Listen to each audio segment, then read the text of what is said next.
The influx of Rohingya refugees is continuing, and until today 270,000 refugees have reached Bangladesh. More people are on the way to Bangladesh. They are escaping persecution by Myanmar army.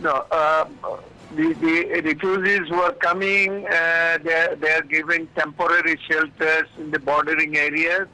Already, you know, the number of refugees are more than 5 times the local population there.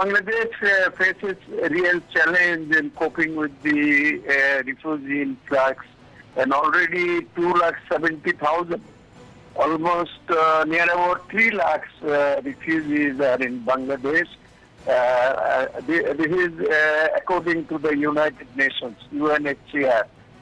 And more people are on way to Bangladesh. So it is a colossal task for Bangladesh to accommodate them, provide them with food, medicine, water.